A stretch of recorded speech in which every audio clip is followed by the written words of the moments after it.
Taalverkeer gaat weer werkwoorden. Wat is werkwoorden? Werkwoorden is actiewoorden. Werkwoorden aanduiden actie wat gemaakt wordt. Daar is verschillende typen werkwoorden. Voorbeelden hiervan sluit aan hoofdwerkwoorden, koppelwerkwoorden, houdwerkwoorden, oorgaanlijke werkwoorden, infinitieve werkwoorden, skuibare werkwoorden en onskuibare werkwoorden.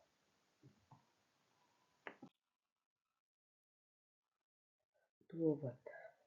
Die doelwit vir die assessering is om leerders se vordering te monitor.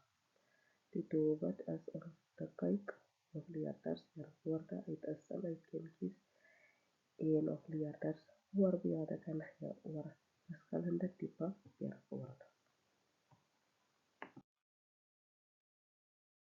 Paar voorbeelde van werkwoorde is as volg.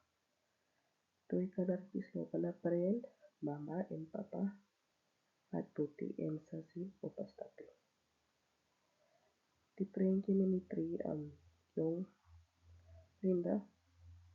Vrydag eet ons lieg pizza. Die vrou wat in die kar sit, Tannie Sarah ry nou van die huis af.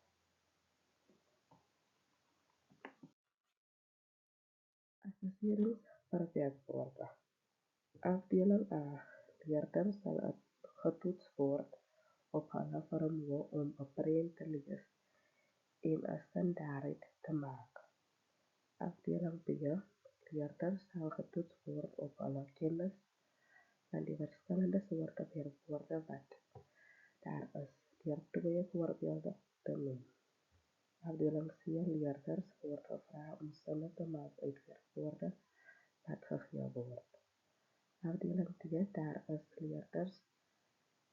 Daar word van leerders verwag om sinne te vers aan die verskillende tydvorm te plaas.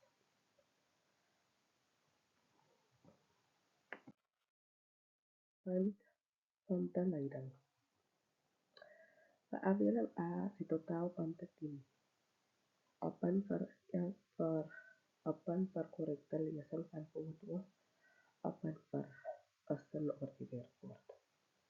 Afdeling B totaal 10 punte. 1 punt vir korrekte voorbeeld van soorte werkwoorde. Afdeling C totaal 5 punte.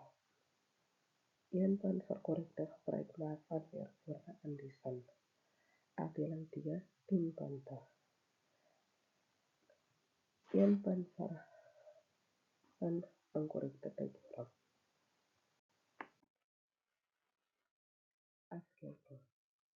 Aan die einde van hierdie leerheid word van die leerders verwag om die begrip van werkwoorde te ken omskryf.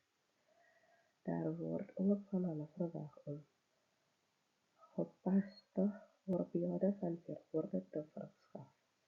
Leerders behoort kennis te dra van die verskillende tipe werkwoorde wat daar bestaan en moet in staat wees om toepaslike voorbeelde van elke tipe te gee. Die assessering evalueer die leerders se vermoë om met begrip te kan lees. Dankie.